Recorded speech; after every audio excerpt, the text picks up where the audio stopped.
Hey, what's up? It's Ben Greenfield. If you're a fan of strapping odd things to your head to make yourself be able to do things like learn music faster or acquire skills more efficiently, you're going to dig today's episode. But before we delve into today's episode, speaking of doing things more efficiently, I'm all about shoving as much coffee into my body as efficiently as possible. And lately, I've been mixing coffee with my coffee. Yeah, I did that. Green coffee beans with roasted coffee beans. So every morning I make myself a nice big cup of coffee, but I've actually been putting green coffee into my coffee. Green coffee is really interesting. It's actually super high in polyphenols, and it helps to lower your blood sugar, and it helps to lower insulin spikes, and it has a lot of properties that regular coffee doesn't have, specifically in terms of its ability to enhance lipolysis or breakdown of fat cells. So I've been getting this stuff from Four Sigmatic Foods. It's called mushroom coffee with green coffee bean extract. And I just dump a little bit of that into my regular cup of coffee in the morning. It also has chaga in it to lower the acidity and to give your immune system a boost. And also maitake mushroom, which also helps to regulate your blood sugar. And if you too want to dump coffee into your coffee, or just have the green coffee all by itself if you're not wanting to have coffee on steroids like me, you can get a 15% discount on this stuff, or really anything from Four Sigmatic Foods. You just go to foursigmatic.com/Greenfield. That's FOUR Sigmatic.com/Greenfield. And the coupon code to use when you go to that website is Ben Greenfield. So that's foursigmatic.com/Greenfield and use coupon code Ben Greenfield. This podcast is also brought to you by something else that can cause vasodilation and increased blood flow, but this is definitely not coffee.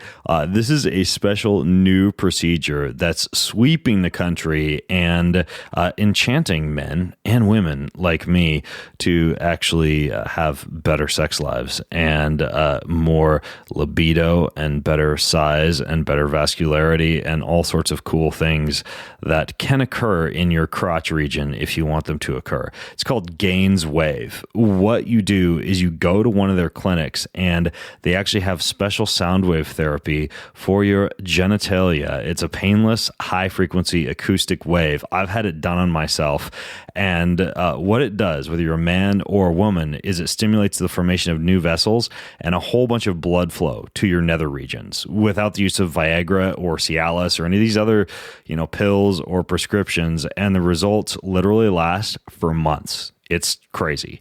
And you should definitely check this out if you, A, have erectile dysfunction or low libido, or you want to feel your orgasms a little bit more intensively, or B, you just want to go from good to great, if you know what I mean.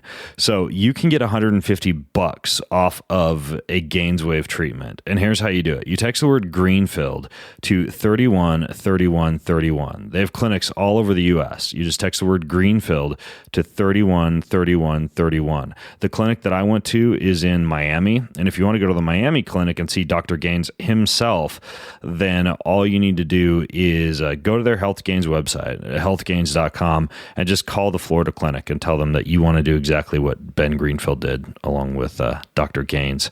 So check that out. It's called Gaines Wave. And now on to today's show, where we're going to move from the crotch up to the head. Let's do this. In this episode of the Ben Greenfield Fitness Show, so there's a raw amount of electrical output that is related to your brain that is literally the battery for your muscles. So when you lift weights and you're training to lift more and more weight, you're also training your brain. It's not just about muscles. The way we do research is very different. We have people come into our lab, and half of the people get real stimulation. The other half of the people get what we call sham stimulation. So it feels like the real thing, but it actually doesn't work. He's an expert in human performance and nutrition. Voted America's top personal trainer and one of the globe's most influential people in health and fitness. His show provides you with everything you need to optimize physical and mental performance. He is Ben Greenfield. Power, speed, mobility, balance. Whatever it is for you, that's the natural movement. Get out there when you look at all the studies done. studies that have shown the greatest efficacy. All the information you need in one place, right here, right now, on the Ben Greenfield Fitness Podcast.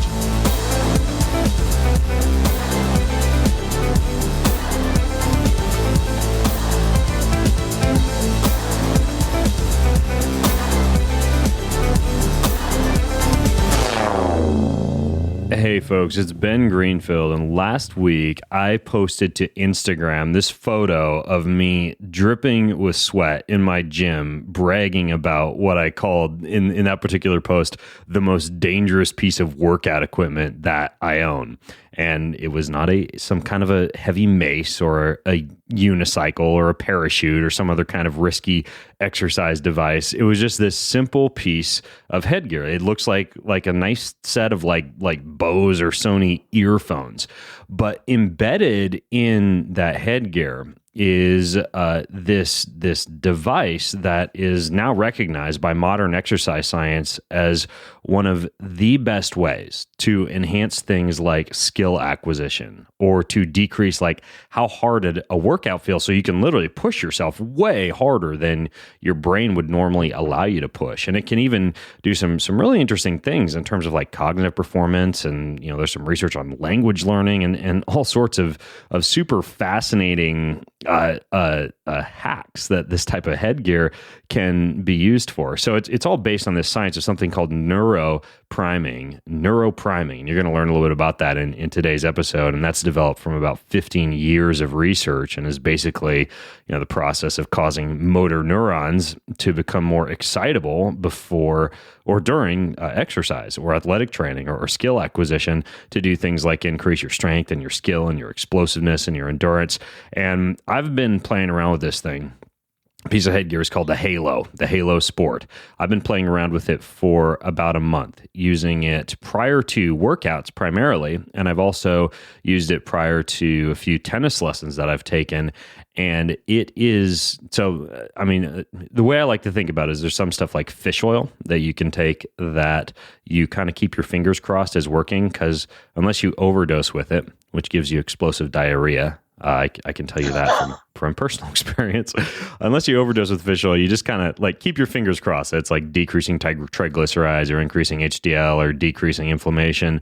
Something like this, you actually notice a profound difference immediately. Like I'll walk in and do a set of deadlifts after priming with this thing, and it literally feels like I'm ripping the weight off the ground nearly effortlessly. And I've let a couple of my friends who have come over and worked out of my gym try it, and they cannot believe that what this thing actually does, especially in terms of allowing us to push way harder than we normally thought possible in the gym. And I honestly, I don't fully understand how it works. However, my guest on today's podcast does, because he is a neurotech entrepreneur. He specializes in devices that improve brain performance, and he is the co-founder of the company that developed this particular piece of headgear made by Halo Neuroscience. And again, it's called the Halo Sport. So my guest is Dr. Daniel Chao, and he was originally the head of business development at a company called NeuroPace, where he helped to develop really what was the world's first responsive neurostimulation system that was approved by the FDA for treating epilepsy. And before that, he got his both his MD and also his master's in neuroscience from Stanford. So he's a smart cookie. You also worked at you were a consultant at McKinsey and Company. Is that correct, Dr. Chao? Yeah, that was like my business school replacement. Okay, cool. I think another guest I've had on the show a couple of times, Dr. Peter Attia. I think he was involved with McKinsey and also attended Stanford. Yeah. Do you know Peter? He's a classmate of mine. Oh, really? No way. Yeah. That's funny. He's awesome. Okay, cool. Small world. That's very cool. By the way, have you sent him one of these to try at all? I should. I haven't talked to him in years, but yeah, I should reach out. Love that guy. Yeah, you totally should. I mean, the last experiment I was talking with Peter about was where he was sucking down a bunch of like liquid ketone esters that essentially tasted like rocket fuel to see how much harder he could push himself on a bicycle. And so this would be right up his alley. I should connect you guys after the call and plant the seed. But anyway, so this piece of headgear, from what I understand, and correct me if I'm wrong, Daniel, this is based on something called tDCS, which I think a lot of people might be familiar with. Is it not, or am I mistaken? Yeah, that's right. That's sort of our tech stack. Okay. Yeah, tDCS is short for transcranial direct current stimulation. So basically, that word describes the use of creating an electric field on your scalp that is strong enough to get through your skull while gentle enough to interact with your cortex, to neuromodulate. All right. Yeah, so you threw out some terms that I want to clarify. So transcranial direct current stimulation, you're stimulating the cortex in your brain. And what exactly, for people who might not be familiar with the cortex, what is the cortex? What does it do? Yeah, so the cortex is sort of the outer layers of your brain. It's seen as a part of your brain that is more advanced versus deeper centers of your brain, like the thalamus and the basal ganglia, kind of like the reptilian brain, versus the cortical centers of the human brain and primates more generally, is really what makes us different from reptiles and birds. Okay, got it. So the cortex is what makes us different. Yeah, in a nutshell. I mean, grossly oversimplified, but yeah. And why is that? What is it the cortex does that these other parts? Because I know, we have like the lizard brain or the deep brain, or what some people call like, the Labrador brain that responds, subconsciously to things like stress, right? Like the amygdala that will increase blood pressure and heart rate and cortisol production in response to, something that might present us with some kind of a risky scenario. But when it comes to the cortex, what exactly is that doing that these other deeper parts of the brain aren't? Well, the deeper parts of the brain are they're controlling things like heart rate, like body temperature, things that just happen reflexively without us thinking about doing it. Our breathing rate, for example, our breathing rate just happens by itself when we sleep. Our heart rate just happens by itself. Gut motility is controlled by the brain. And again, that just happens by itself. So these sort of deeper structures are just controlling things that are more automatic in life. Sort of higher processing centers are all so-called cortical or embedded in the cortex. And these are things like memory. It's like cognitive control, to control impulses. Like, Ben, you probably want to eat more than you do. Why don't you eat more? It's your cortex that tells you, no, you can't eat. You can't snack right now. That's something that I'm able to consciously control with the cortex. Correct. Okay, got it. Now, this tDCS, this works on the motor cortex. Is that correct? Yeah, and that's specific to Halo Sport. So just taking a step back, there's a special part of the cortex called the motor cortex. So the motor cortex is a special part of the brain that controls movement in our bodies. And it happens to sit neuroanatomically right above our ears. So that's why we could build Halo Sport into a set of headphones, because the arch of the headphone, any headphone like Beats or Bose or whatever, just naturally goes over the motor cortex. So if your listeners go to our website and they see a picture of Halo Sport, what they'll notice is some specialized equipment built into the underside of the arch. So like, Ben, you're familiar with this because you've been using Halo Sport for a while, but what your listeners will see are these things we call them primers. Within this group, they're effectively electrodes. Are those all the little gray things that when I first got it, I was freaked out because they looked like spikes, and then later I realized they were just like this rubber that you put a little water on before you put the headgear on, not actual brain spikes. But is that what you're referring to? These three little plastic devices that fit onto the top of the headgear? Exactly. They're we call them primers. Rubber, I guess. They're rubber, not plastic, right?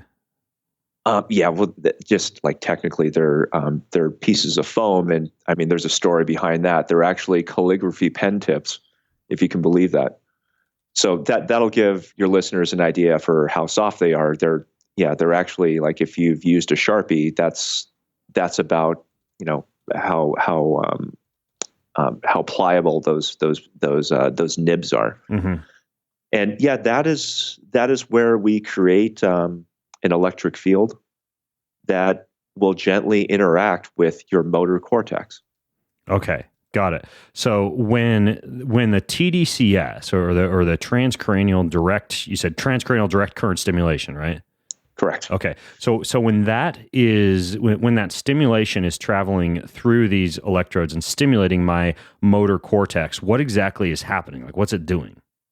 Right. So a 20-minute session with Halo Sport.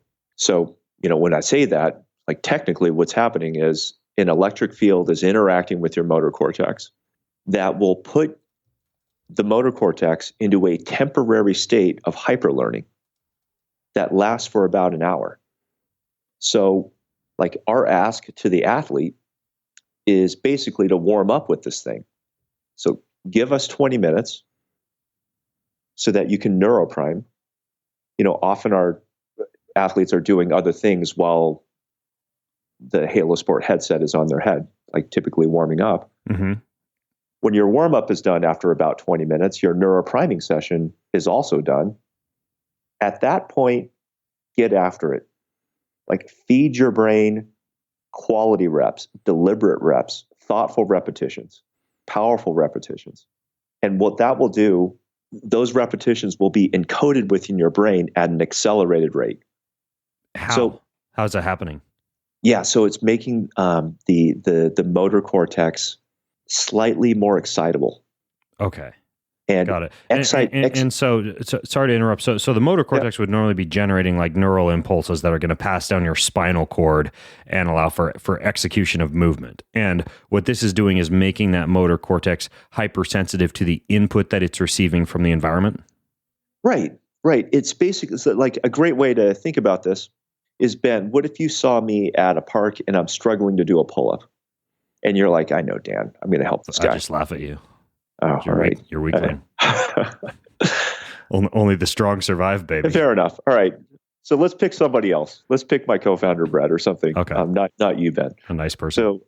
So, so Brett sees me and he's like, okay, I know, Dan, I'm going to give him 10 pounds of assistance. And with those 10 pounds of assistance, I could do a pull-up. So basically what Halo Sport is that 10 pounds of assistance. Like, you still have to do 90% of the work.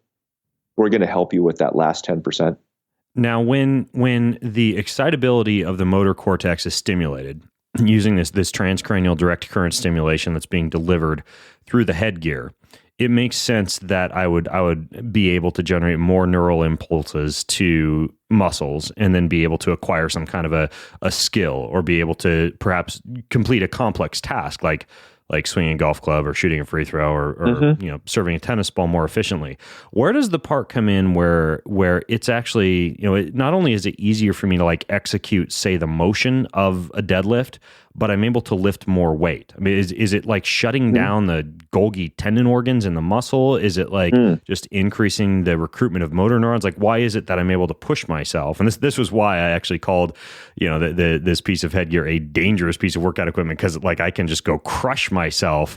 And, if I don't hold back, I mean, I can work out really hard and be really sore the next day after I've used this thing, after I've done the neuropriming session. But what's happening there on a physiological level?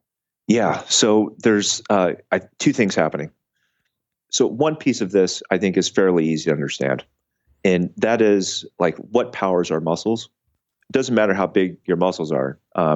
The brain is powering your muscles. So there's a raw amount of electrical output that is related to your brain that is literally the battery for your muscles. So when you lift weights and you're training to lift more and more weight, you're also training your brain. It's not just about muscles, right? Like we understand muscles where we lift weights to tear down the fibers so that we can build them back bigger and stronger. But when you're lifting weights, you are also training your brain such that the raw electrical output from the brain interacting with their muscles is more robust. So that part of neuropriming, like that teachable skill of teaching your brain to generate more electrical output, is a learning phenomenon. I don't know if that makes sense to you, Ben, but like... Okay, guys. So I'm basically teaching my body how to recruit additional muscle fibers? Yes. Okay. Yes. Yeah. But not only that, not only recruiting more muscle fibers, but firing them, each one of them, more robustly. In a greater amount of coordination too. And then that's the second part. Strength is also a skill. Like there is proper technique and form associated with lifting weights. Not only is it injury prevention, it's also biomechanics behind it. There's a certain sequence of movements that you need to execute perfectly to achieve your max. If you don't do it, if the biomechanics are not there, if the skill is not there, you're not going to lift the max that you can. So, I know yourself and all of your listeners, because this is your podcast and this is a pretty passionate group of people. Technique is important. We all know that. And to the extent that you can learn proper technique faster, that makes you a better lifter. That makes you more powerful. So skill is a strength. Okay, so I was speaking at a biohacker summit over in Finland a couple of months ago, and I talked about this guy called the Goat Man. Have you ever heard of the Goat Man? No. Okay, so he's this dude who basically went to live with the goats for I think it was weeks and up to months. He's got a whole book about it. His name's Thomas Thwaites, and he strapped prosthetic limbs to his body. He attached a rumen to his stomach, like an external rumen to his stomach, and really did live in a field with goats for multiple months to be able to become closer to nature. But one of the things he talks about in his reports of how he turned himself into a goat was he stimulated his motor cortex, and I believe he used tDCS to stimulate his motor cortex to disinhibit his ability, or I'm sorry, not disinhibit, but inhibit his ability to be able to speak the human language, because he didn't want to. He wanted to feel like he couldn't talk and stuff while he was out there, and that got me thinking about how this kind of stuff could be misused. I mean, where does the safety come in when it comes to using something like tDCS to more or less shock the motor cortex? How do you know doing something like this is safe? How can you overdo it? How can you for example, why is it that he could shock out his ability to be able to speak the English language for a certain period of time using his motor cortex? How do you okay. kind of allow for this to be safe? All right. So not knowing Goat Man, it's difficult for me to comment on what he did. Well, I'll link to the Goat Man book, by the way, for those of you listening who want to read the Goat Man story. All the show notes for this podcast are over at bengreenfieldfitness.com/halo sport. That's bengreenfieldfitness.com/halo sport, just like it sounds. And the book is called Goat Man: How I Took a Holiday from Being Human. But fill me in on your take on this and why this would be safe if he could do that to his brain. All right. So let's not assume that Goat Man used tDCS, and let's also not assume that even if he did, he used it in the way that we're using it. So let me speak from Halo Sports perspective, and what we've done as a company, Halo Neuroscience. So we've tested a lot of people. We've tested over 2,000 people now. And many of those people multiple times over, and some people longitudinally for several years. And we collect data of all of these people. We ask them questions, open-ended questions around safety. Primarily, we're also testing for efficacy and trying to get results. But with all of these people, we're also looking at safety. So we'll ask open-ended questions, like, how do you feel? How does your head feel? These types of things. And we try to solicit an answer. Mm-hmm. And if we don't hear anything, if they say, oh, everything's fine, then we'll go hunting, specifically hunting for side effects. We'll say, do you have a headache?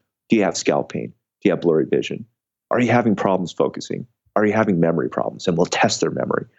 We'll ask them to walk a straight line, balance on one foot, and do these kind of simple tasks to test their motor control.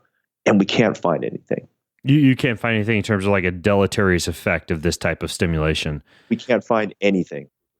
We also give them our phone number. So when they leave, if there's anything that pops up in the hours, days, weeks thereafter, call us. And we don't get any calls. So that's our experience with a couple thousand people. Then we could also turn to the scientific literature. So there's a couple of thousand papers published in the peer-reviewed scientific literature that covers 80,000 people studied. And in other people's hands with other people's equipment using the same sort of technology, and their reports on safety are also excellent. There's nothing that we can find. And we're looking hard for side effects when we can't find them. So when it comes to tDCS, that's actually something that no studies have found to be deleterious for the brain in terms of like long-term use of something like this. Well, yeah, I mean, used within reason. Like, with Halo Sport, we've engineered it to a specific way so that it's very difficult to use it improperly. And well, one thing that annoys me is when I want to show it to my friends and let them work out with it, like it automatically makes it so that I can't use the unit again for, I believe it's like a 24-hour period of time. Is that the frequency with which you're comfortable recommending that people use it? Yeah, so it's a little bit less than that. I think it's 8 hours. Oh, is it 8 hours? Okay. For some reason I thought it was 24. Yeah. And that is really diminishing returns, Ben. You could use it back to back. You could use it for 2 back-to-back sessions, but you're not going to get any additional benefit from that second session. Okay. So we just lock you out. Okay, got it. Yeah, you lock it out. I noticed I got to like open a support ticket if I want to like use it again within that 8-hour time frame. And did you guys just kind of choose that randomly, or is that based on research in terms of like the frequency with which the use of something like this is recommended? Yeah, based on research, based on peer-reviewed journal articles, and also our. So yeah, it's less of a safety risk. It's more of a diminishing returns. Sure, after some point of like extreme use, there might be a little bit of skin irritation. So we just want to avoid all of that. Okay. And we also know our customers, our customers are hungry for performance. Got it. And if you tell them 20 minutes is good, they'll think 40 minutes is twice as good. 60 minutes is 3 times as good. Yeah. We just want to relieve people of the temptation and lock them out. So I've been experimenting with this thing for about a month. And like I mentioned, I used it before a couple of tennis lessons. My wife and I now are, this is our form of marriage strength building is we're now playing in mixed doubles tournaments together and doing afternoon lessons on Wednesday. So we go in and work with an instructor on Wednesdays. And while we're driving in the car, I have my Halo Sport on my head. And of course, she laughs at me whenever I do these things, but I love experimenting with this stuff to allow me to better absorb what it is that Jeff, our tennis instructor, is going through with us, in terms of, me standing taller on my backhand and me rotating more on my forehand and having a looser grip on my serve, et cetera. And it seems to really work for that type of skill acquisition, in addition to being able to help me be kind of more of a beast when I'm lifting heavy weights. But what I haven't tried it yet for, and what I wanted to ask you about was, can this be used for like if I want to do language learning, or if I want to, for example, like if I have an important or dense book to read, can I do a neuropriming session before something like that and experience benefit? Or is that not something this is designed for? Well, so not with Halo Sport. Halo Sport is a motor cortex specific neurostimulator. So it should be used for movement-based training. Okay, so it's all movement-based. Right. But let me maybe give you a window into the vision for the company. We want to grow into a human performance company. We don't want to stop with just sports. So there are other parts of the brain that we can reach, that we can neuromodulate, that we can induce these temporary states of hyperlearning to be used and to give different customer bases value. So in essence, we want to challenge this 10,000 hour rule. We want to challenge the slowness of human learning. We want to let me ask you this, Ben. Are there things in your life that you don't even consider thinking about? Like you don't even think about starting it because it takes too long to learn?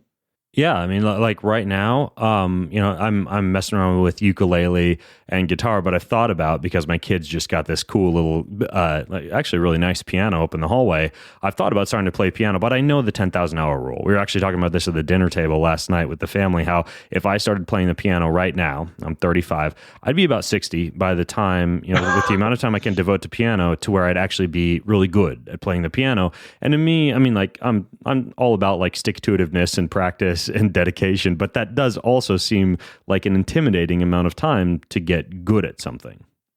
Totally. And you might not have the patience, and this would be very reasonable, to like withstand the first 5 years of sounding really bad. Right. So there's all kinds of things. Like in my life, what if I wanted to get better? Like I speak very poor Spanish. I want to get better. I played guitar as a kid and I'm terrible now. I want to get better at that, but I don't even start doing it, any of these things, because it's too painful to learn. And I'm not willing to go down this path because you're right. I'm going to be 60 before I'm at an aptitude that I'm actually happy with. Right. So let's say, for example, with Spanish, you want to learn Spanish and you're using Duolingo on your phone and it's happening at this annoyingly slow rate. What if you paired that with neurostimulation of your language cortex? So that's the part that you would target. So you've got your language cortex, your motor cortex, and different cortices on different sections of the brain. And you basically know, based on the shape of the head, where on the skull to place something like tDCS to hit a different cortex. Exactly. So this is sort of a window into what we want to do for our next product, right? It might not be language, but it's a good one. You could actually use Halo Sport for music. It's not going to help you with the emotional or creative aspects of producing music. But it would help with where my fingers are placed. Exactly. Okay. It'll help you with the technical aspects of, and it's really interesting, Ben. We've been live as a commercial company for about a month and a half now. And we've been able to engage with many of our users who have bought units. And we ask them, what are you using it for? And just a really surprising number of musicians are buying this. This is a user base that we haven't done any marketing towards. We've been only focused on sports. That's awesome. I'm headed down to LA tomorrow morning for some trips and meetings and stuff down there. And I always pack my ukulele when I can, because I like to play the ukulele in the evenings. I'm actually going to toss my Halo Sport in my bag and try a neuropriming session before I play my uke, just to see what happens. I hadn't thought about using it for something like that, but that's a really cool idea. And I can just use it right on my motor cortex to, for example, allow my fingers to learn better where to be placed. Yeah. That sort of manual dexterity that is required out of your fingers, particularly your left hand, because that's the hand that's interacting with the strings. Gotcha. Now there's three different settings. So just the way that this works for those of you listening in, it syncs with an app on your phone. So you open up the app, and the app allows you to start a session, pause a session, and this is what I want to ask you about, Dr. Chao, choose a different session. So there's one for legs and arms and core, but then there are two other sessions for, I believe it's the hands and the fingers, right? Yeah. So, most of your users, if you're using it for applications in the gym, you want to use legs, core, shoulders, that application. That mode. For the two other modes that are really getting at fingers and hands, this is for really delicate work for hands and fingers. So this would be playing a musical instrument like guitar or piano or violin. It would be for video gamers. That's what I was going to ask you about for esports, if it could be used for something like that. Absolutely. So for your keyboard hand, or if you play console games, for either of hands need to be very quick and dexterous. Certainly for your mouse hand, if you're playing League of Legends or Counter-Strike or anything like that, that really requires precision with your mouse hand. Incredible amount of fine motor control that is required.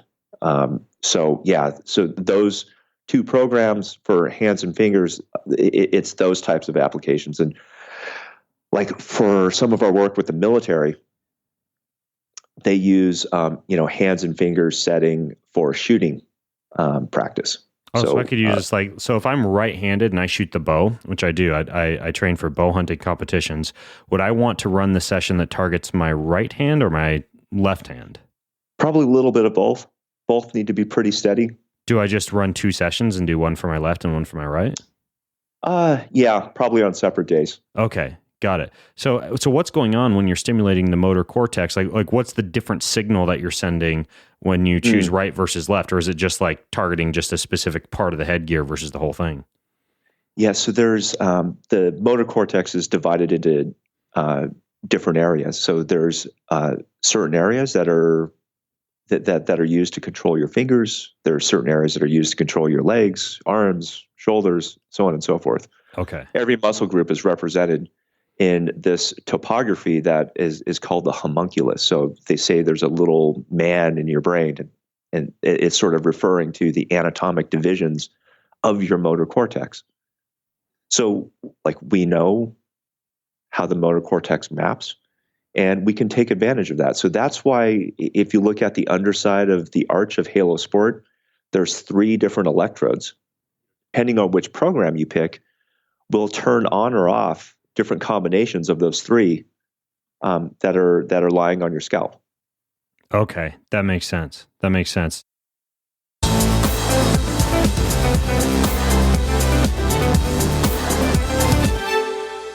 Hey, I want to interrupt today's show to tell you about veggie fritters. That's right, veggie fritters. You can make crispy vegetable fritters that are a tasty delight in cuisines all over the world. And what I had shipped to my house was fritters that showcase this trio of vegetables spiced with all these different French spices, dried shallots, and classic spices too, like cumin and turmeric, and then a little sauce of bright lemony yogurt on the side of the fritters. These ones are kind of vegan, vegetarian-ish, but this company that sent them to me, they also will send you organic meat, sustainably raised fish, all sorts of extremely nourishing, healthy compounds, along with recipe cards that show you exactly how to take the ingredients that they send to you and create your own meals following their easy to follow instructions. And it's literally less than $10 per person per meal. And this company is called Blue Apron. They just ship this stuff straight to your house. You take it out of the little cooler that they send and you make yourself a meal. Easy peasy. You get your first 3 meals free with free shipping at blueapron.com/Ben. And I love the convenience of just getting a whole bunch of random foods that I probably wouldn't have thought to buy anyways at the grocery store, and along with the food's instructions, done for you instructions for kitchen dummies like me to be able to just cook things up right away. My kids love to cook these too. So it's blueapron.com/Ben, and you get your first 3 meals free with free shipping. This podcast is also brought to you by a mattress, a very breathable mattress. You may have heard that, and I think I've said this on a podcast before, your body and especially your nervous system actually repairs a lot more efficiently and a lot more thoroughly when you sleep in a cool environment. And in many cases, your mattress is the thing that keeps you from being cool. You know this if you've ever woken up with like a night sweat, or you've been like super warm and tossing and turning while you sleep. That keeps your nervous system from repairing and recovering. Well, this mattress has a special breathable sleep surface design that actually regulates your sleep temperature during the night and keeps you cool.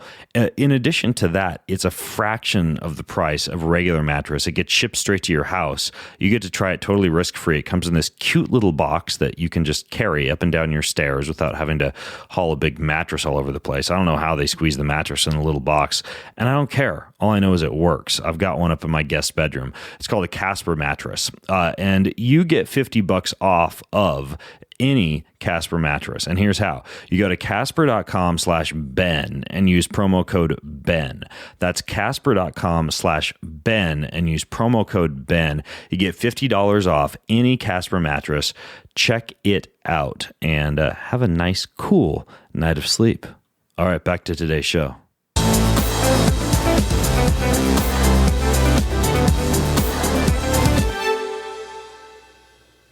The main one I've been using is just the legs, arm, and core, just because I just wanted to get like the full meal deal effect. But I was curious about those other 2 sessions that I haven't really played around much with, because I kind of wanted to get your take on when would be an appropriate time to use them. So that's really interesting. For the applications that you've talked about, it's 100% appropriate that you use the leg, core, and arm program. So you're doing things right. But like if and when you want to try it with your uke, I'd recommend the hands and fingers program, specifically the one that favors your left hand. Okay, got it. Now, there are a bunch of, the first time I really ran across transcranial direct current stimulation, to deliver these low currents to the brain was actually on Reddit. There's like a whole bunch of groups, and I'll link to them on Reddit, that are like make your own tDCS units, et cetera. And this was I started to look into this after listening to a really interesting Radio Lab episode. Yeah. In which they talked about I believe this woman who was she was testing out like shooting, I think is what it was. and found that her performance on shooting tests just like went through the roof after a short amount of time of tDCS. And then after that episode, I went over to Reddit, and there were a whole bunch of like tutorials on there about like how to make your own tDCS headgear using essentially like 9-volt batteries and stuff you could buy at Radio Shack, more or less. So how is this any different than like a do it yourself version of tDCS that you're finding a lot of people doing on these on these Reddit forums? Yeah. So the Radio Lab is called 9-volt Nirvana. If you want to link to that. Or okay. if your listeners want to just Google search, if you Google Nirvana Radio Lab, it'll be your first hit, almost guaranteed. And yeah, I would say that is a pretty dramatic representation of what could happen, perhaps sensationalized a bit, but still, I mean, this happened to her, so I don't want to discount that. But yeah, it was pretty incredible. So I encourage your listenership to check that out. It's entertaining at the very least. And then there's the Reddit forum. There's a Reddit forum for tDCS. I think there's probably close to 9,000 people on that forum. So it's a pretty robust forum. Mm-hmm. And this is really like a part of the world that I love. Like this biohacker community, I think is just so damn cool. Like people building their own stuff and just trying it and just taking control over their bodies and self-experimentation. And this is all in an effort to learn from each other and to get better. So I regularly surf that forum. I'm more just kind of a listener and not a contributor. Maybe that'll change in the coming days and weeks. But yeah, I love sort of engaging with this community, just sort of as a bystander to see what they're up to. Now, the downside of this community is that there is a fair amount of technical skill to build a working neurostimulator. There's recipes that are posted, and you have to go to Fry's or Radio Shack or even build a little board from DigiKey, and you can do it with a little bit of reading and maybe looking up some electrical engineering books and this kind of thing. You could probably do it, but can you do it to the extent that you really build in all of the controls to make sure you're getting a quality and consistent amount of current, that you have the safety lockouts such that if you're overstimulating, your circuit knows about it and gracefully turns itself off? Do you have access to quality electrodes that can get through hair conveniently, easily, cleanly, so that you know that the contact patch is actually going over the part of the brain that you want to modulate? These are all kinds of things that, the biohacker community should ask itself to make sure that they're doing things right. And another thing I think that sort of challenges the field of biohacking is the lack of organization. It's basically a group of solo actors doing things, sort of one-off things in an open label fashion. So everybody knows that they're getting the real thing. The way we do research is very different. We have people come into our lab, and half of the people get real stimulation. The other half of the people get what we call sham stimulation. So it feels like the real thing, but it actually doesn't work. So, we're able to, and, both groups get the exact same training and testing. So we know that any amount of training will make people better, right? That makes sense. Right. You train, you get better. So it's not enough for us to say we helped you get better, right? Like we have to get better in excess of a control group. And that's sort of the amount of scrutiny and rigor that we put our results against. That's how we build products. That's how we innovate. And none of this happens in the biohacker community. Okay. So basically what you're saying is that this device is just more precise and more controlled if you didn't want to kind of like cowboy your way through tDCS yourself. Right. Like you can build a thermostat or you can buy a Nest. Yeah. Right. Like there's just like features and functionality and thought that has gone into a device that Nest has gone through versus you could hack together a thermostat and just use that and plug that into your wall. probably work, cost you less money, but there's probably important features that you're missing too. Now, Michael Johnson, who's a sprinter, he's the guy famous for wearing the gold Nike shoes back in the day, and he won 4 Olympic gold medals. I know he's using this a lot himself, and with a lot of the athletes that he's coaching now for sprint performance. And from what I understand, and this I believe was how I found out about the Halo sport, the Golden State Warriors used this during their basketball season last year. Is that true? Yeah, so I can't speak towards that. Okay. All right. Well, I could talk about. I'll try and find the article and link to it. But what I want to ask you actually is who's using this? Like, are there people that are actually using it in terms of like the professional sports realm? And if so, what are they reporting back about it? Yeah, so we're the big 4 professional sports in the United States. So football, basketball, baseball, hockey. We're live across all 4 of those big sports.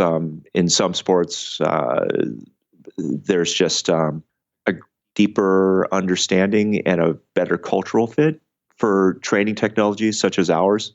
So I would say we're more deeply penetrated within baseball, partly because there's something called the minor leagues in baseball. Mm-hmm. And there's an understanding that a 24-year-old rookie is still a pretty young rookie. It takes a long time to build the skill and to understand the craft of baseball before you can play professional baseball. So like we only see the 40 players that make the majors, but there's another 180 players in the minors mm-hmm. that we don't see. And all of these people are hungry to make the majors. Yeah. And the team has a shared interest in them making the majors because they end up being a cheap professional for them. Like, to the extent that you can train these young players to be professional major leaguers faster, that's before they become free agents, and it's sort of cheaper talent. So they have a shared interest in training these folks to be true Major League Baseball players. So baseball's been a great place for us to start. But yeah, like with the NFL, especially with the combine training, which we are entering that season right now, as bowl games finish, the top college football players drop out of school and they go into 6 weeks of hell. The NFL combine is in late February. So combine training basically starts right now, and they settle in at these elite training facilities, like Michael Johnson Performance is one of them, mm-hmm. but there are others, and they train like crazy for 6 weeks to optimize every last little ounce of performance that they possibly can so that they can perform better in front of NFL scouts at the combine. So programs like this, combine training, is great for us because we love data. Yeah. We love to put ourselves up against a number. Yeah. Right. Yeah, that makes sense. And by the way, that article about the Golden State Warriors, I'll link to it in the show notes, but that same article talks about like the Golden State Warriors and a bunch of Olympians using this to prepare for Rio. It talks about like some different hurdlers and sprinters. And I actually had a couple of questions for you based on that specific article. For example, a lot of the athletes were saying that they felt as though they recovered more quickly. Is that just a placebo effect? I mean, I don't understand how stimulating the motor cortex prior to activity would assist with later recovery of the muscle fibers. I mean, and I'll shoot straight with you. Like for me, I'm more sore the day after I use it because I push myself harder. Yeah, Ben, we get it both ways. And I think let me stop by first saying we haven't studied this formally. So what I'm about to say is based purely on empirical evidence that I hear by word of mouth from like users like yourself. I've heard it both ways. I've heard it from people who say they feel neurologically, like from a brain standpoint, neurologically more recovered the next day than they would have otherwise. I've also heard something that people call readiness, right? Like there's like a readiness score that you could assign to different parts of your body, and they feel neurologically more ready much earlier in their workout.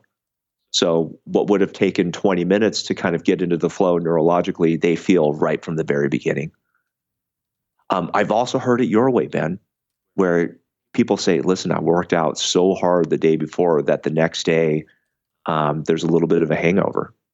That's good and bad. Like a good, hard, intense workout is going to help with performance. but the next day you got to take it easy. Mm-hmm. Because we are human, Right. and we do break. Right. And we need to take care of ourselves, and we need to limit our reps. So our whole mantra is around making every rep, like every rep is precious. Yeah. Yeah. Like the human body is allowed a certain number of reps. You have a lifetime number of reps, and that lifetime number of reps starts counting down the second you are born. And it is up to you during your physical prime to make the most out of those reps. That's something that's actually been on my mind a lot lately while I've been working out. Maybe it's just because I'm getting freaking old and I'm thinking about dying. I don't know. But I really want to maximize my time in the gym. So I used to not think about breathing at all when I'd work out. I just breathe the way that I breathe when I work out. And now I make a concerted effort to make every breath count. So I do a ton now, and we've done some recent podcasts on this. When I'm in the gym or exercising outdoors, a lot of nasal breathing and a lot of breath hold training, because I figure if I'm out there anyways, I might as well make every second count. And that's kind of like my logic with using this Halo. I'm like, if I'm going to be doing deadlifts, I want to make every rep count. So if I can stack, on either side of the bar, 15 to 25 extra pounds, or I can recruit my hamstrings more efficiently because I've done the motor cortex neuropriming beforehand, I'll take it. I'll take every extra rep. And so, for me, it seems like it's perhaps going hand in hand with increased age, but I agree with you on that every rep counting thing. Could I just add to that? Yeah. One thought. So we have some users use Halo Sport as an efficiency tool rather than a performance tool. So there's a group of athletes that are I will do everything for every last bit of performance, and let's go after it. I want to set records for myself or for the world. And that's awesome. There are other sports that you train to a certain aptitude, and then it's about saving your body. For example, the military. The military, I didn't know this, but for special operations, you need to train for years before your first real day on the job. And even then, you're still kind of learning the craft. So it takes years to mint one Navy SEAL, for example, or one Green Beret. And it's in the military's best interest, also the best interest of the soldier, to keep that job. So part of keeping the job is not having your body break. So to the extent that they can make their training more efficient, so they put less training load on the athlete, and I'm talking about tactical athletes now, military personnel, that's a good thing. So I didn't know this, but there are many Navy SEALs that are in their young 40s. So a Navy SEAL could be an active military for 20 some odd years before they retire from active duty. And that's a good thing, because these are such highly trained individuals. Let's keep them fresh for as long as possible so that they could stay on the job. And then also for football. So football is so physical. When you're on season, it's more about survival than performance. And yet you still have to train. So what if we can make that training more efficient? Yeah. Let's think about training load and minimizing training load to maintain a certain level of performance aptitude. Yeah. So yeah, it's about getting the most out of every rep, the most bit of performance out of every rep, whether it be to a certain aptitude and you're done, or just really going for it. Right. Right. Yeah, that makes sense. And that actually leads to the other question I wanted to ask you. And that's this whole concept of neurodoping, right? And I know that the World Anti-Doping Association, from what I understand, hasn't banned LASIK eye surgery or, the use of neurofeedback or the use of tDCS or something like that. But especially, we mentioned esports a little bit ago, which is turning into $1 billion+ industry in terms of it being the Super Bowl of gaming, and so there's athletes neurodoping with modafinil or Adderall, for alertness prior to competitions like that. And, then there's also, of course, folks who, as we just mentioned, Olympians who are using this device. Do you think that this stuff is going to remain legal? I mean, have you guys looked into that? Do you know if WADA is talking at all about starting to regulate the use of these kind of devices? So let me answer that a couple of different ways. So let's answer it very formally as defined by WADA. So WADA has 3 criteria, of which if you have 2 out of the 3, then you are considered illegal. So first criteria is you get something for free. Second criteria is that it is unsafe for the athlete. Third criteria is that it is against the spirit of the sport. Okay, so the first criteria, getting something for free, that's not us. You can neurostimulate all you want, but if you don't train, nothing's going to happen. Okay, so when you mean getting something for free, you mean like it's not that if an athlete received like a free device from you, it would be considered doping. Oh, not economically free. Okay, yeah, that makes sense. Yeah, like so. You still need to engage in deliberate practice when you use this. Right. Like EPO, you get free red blood cells. Mm-hmm. Steroids, you get free lean body mass. Mm-hmm. There's things that you get like, modafinil, you get free attention and focus. Mm-hmm. You get something for free. Like, fortunately, with neuropriming, you get nothing for free. You still have to do the work. Like, nothing happens unless you feed the brain training repetitions. Okay, so that's number one. Number two is around safety. And again, I'll just refer to the data, like our data, the data in the published literature, everything points towards a safe product. And then three, against the spirit of the sport, this is kind of a grab bag. There's a lot of subjectivity around this. I think it would be hard to argue that using electricity in the brain would be against the spirit of any sport.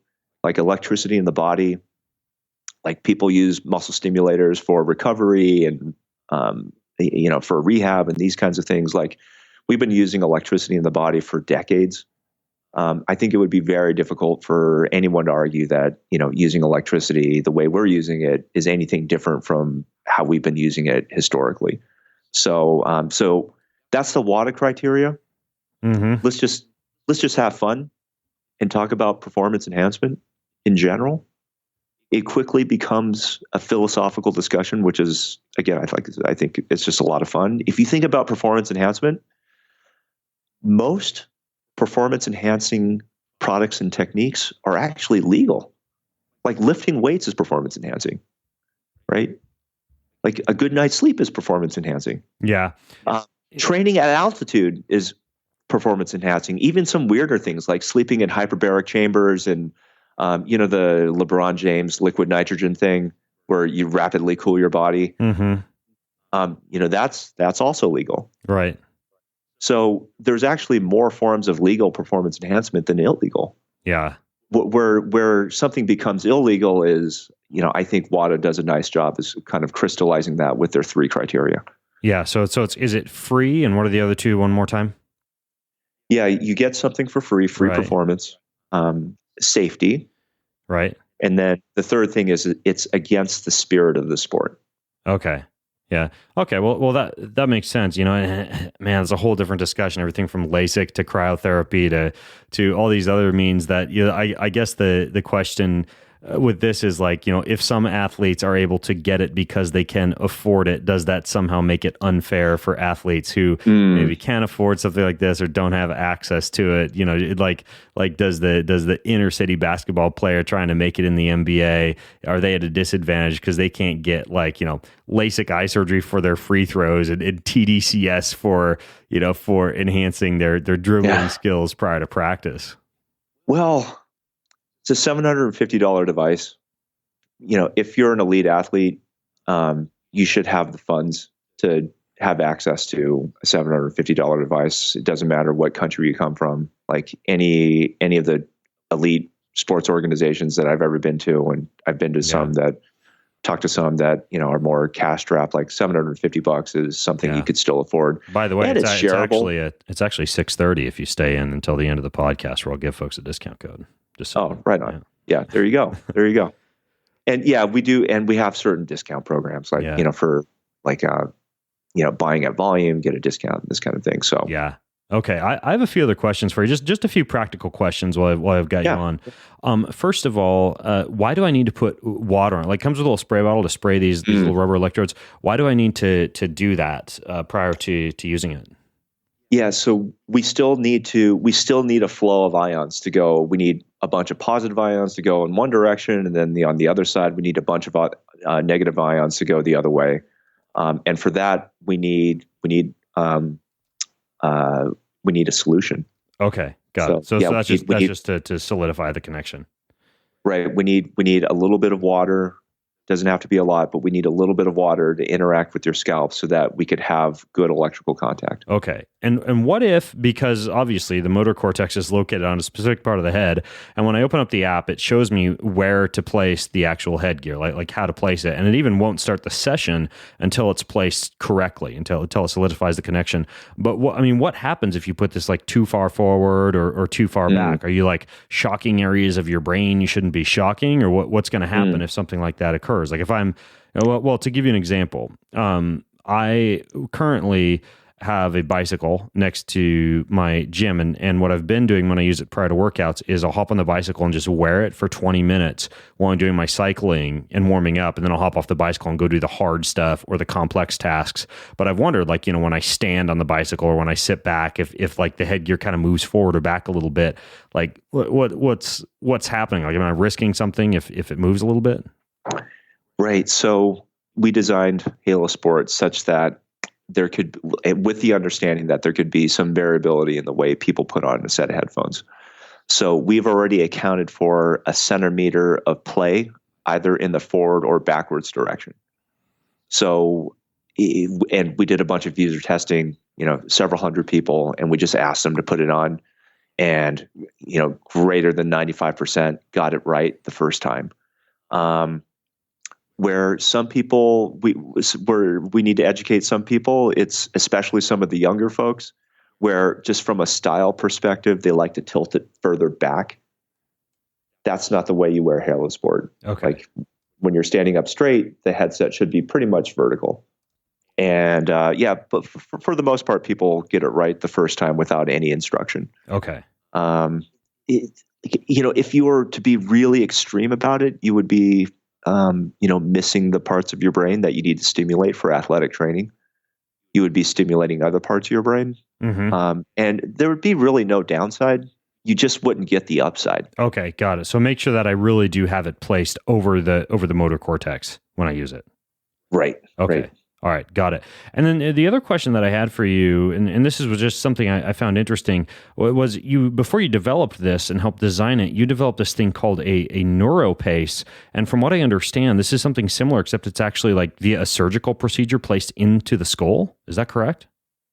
Yeah. So my whole career is around using electricity as a therapeutic agent for the brain. So our last project, and this is where Brett and I, my now co-founder, actually met. So Brett and I go back like 15 years. We were both really employees at this company called NeuroPace. So at NeuroPace, we built basically a pacemaker for the brain. And you're exactly right, Ben.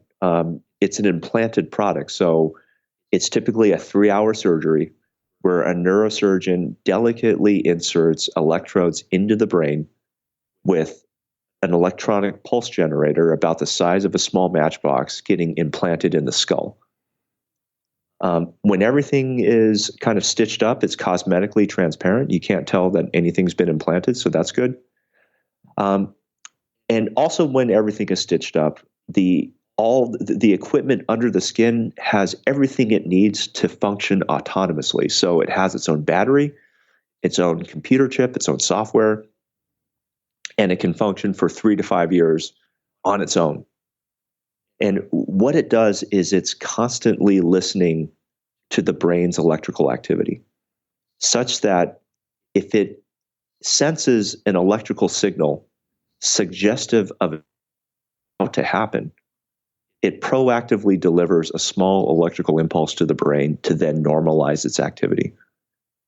So, epilepsy is a disease of seizures.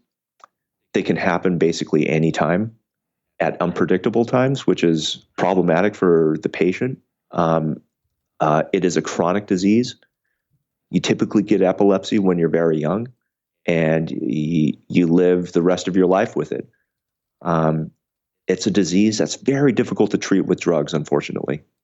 So the opportunity to use a device to really help people was something that I really proud that we accomplished at our last company. Yeah, that's interesting. But you decided that for this particular thing, you're not going to require Olympians to split open their skulls and implant a device into their heads. Not quite as scalable. Smaller. Yeah. Yeah. Well, that's actually one of the things that made us sad at NeuroPace is that even some of our patients who are severely epileptic and were offered this life-changing technology, and you could see in their eyes that they can envision a new life for themselves if they were to go through the surgery, and yet they decline it because they're too afraid of the surgery. Yeah. So, what we want to do with Halo is really like get around that. Like we saw an opportunity to build neurostimulators that are specifically non-invasive, that could be built into elegant wearable electronics. Yeah, cool. Well, I mean, and it's kind of sexy looking. I mean, honestly, and I'll put a photo of it in the show notes if you guys want to see it. But I mean, it's literally just like a cool piece of headgear. And honestly, when I travel with it, what I've found is because it has that audio cable that allows you to connect it to an MP3 player or a phone while you have the headgear on, I can double up and use it as like a sound blocking device when I'm on an airplane, et cetera, and just have like one less thing to pack. So I just take the electrodes off and I put the headgear on and just listen to music through it. So if anything else, it's just like a really, really kind of sort of spendy pair of headphones if you decide you don't want to do the tDCS. You've always got that option. But it's thanks, Ben. Yeah, no worries. just in case tDCS doesn't work out for you, you guys can get into the headphone business. Well, we actually did put a lot of effort into the sound, and the sound is actually better than Beats. Like we've compared the audio spectrum from ours versus Beats. Yeah. So if you're listening and you want to get this, and you own Beats, you could just like throw your pair of Dr. Dre Beats on Craigslist and get a couple $100 extra to put towards this thing. I own it, and I know when I do these podcasts, you guys all wonder like, how does Ben use all these different biohacking devices? And honestly, it's not hard, right? Like I have like my little infrared device that I just throw on at night. I keep it on my bedstand, when I'm reading at night before bed, and I run that for about 20 minutes. And then, when I'm writing in my fiction book, I do my neurofeedback for about 30 minutes a day. And again, just kind of double timing my writing and my neurofeedback. And then for this, for the Halo, like I mentioned, while I'm doing my warm up that I'd be doing anyways, I throw this thing on and do my neuropriming with it, or I wear it in the car, when my wife and I are driving to tennis. And it's pretty easy to implement this kind of stuff into your life once you figure out how to make biohacking a habit. And the only risk you take is, of course, funny looks that you might get from people when you're driving down the street with laser lights stuck up your nose or some tDCS device shocking your head. And by the way, the last thing we should mention, I think, Dr. Chao, is it's like a light tingling sensation. I think I've been using the word shock. It's not like you're racing a Tough Mudder and flipping out and going into seizures on the floor because you're getting a true shock. It's like a tingling. It's like somebody's giving you a little scalp massage up on your motor cortex. Yeah, thanks for that, Ben. It's it's a pretty mild sensation. Just a clarification. It's not necessarily designed for masochists in that sense. However, masochists in the sense that if you really want to push yourself hard, this thing works. Skill acquisition, a lot of really interesting research that you guys have put on your website, Dr. Chao, from explosiveness to power to rate of force development to muscle fiber recruitment. So this thing really does have some cool studies behind it. I'm using it. I really think it's a game changer in terms of getting through a hard workout. And one other thing I wanted to mention to folks is that after a long day, for me, like a cognitively demanding day, when it's hard for me to push myself through a hard workout, this is like my new trick, my new hack, is I put this on, and it actually, because it reduces the rating of perceived exertion, it makes that hard workout that I normally would substitute for like, an easy walk in the sunshine. It allows me to get through like the tougher training session and get a little bit more fitness into my body on the day. So cool thing that you've developed, Dr. Chao, and I want to thank you for coming on the show and sharing this with us. And I also, for those of you who want to get the discount, I'll fill you in on how you get that. You can go to the show notes over at bengreenfieldfitness.com/Halo Sport. I'll put a link to the Halo, and you'll wind up on their website. And when you do, you get $120 off, so it drops it from $750 down to $630. It's free 2-day U.S. shipping, so you'll get it just about right after you order it for free if you live around the U.S. There's no interest financing if you want to split this up and pay like $100 a month for 6 months and get it that way. Cool way to spread out the cost if you need to go easy on the cash flow. And then there's a 30-day money back guarantee on it too. So if you decide it doesn't actually make you play the ukulele better, you can just send it back. And so it's a cool deal. So that's all over at bengreenfieldfitness.com/Halo Halo Sport. That's where the show notes are. Or if you just want to cut straight to the chase, just go to bengreenfieldfitness.com/halo and you can grab one for yourself. Dr. Chao, I want to thank you for coming on the show today.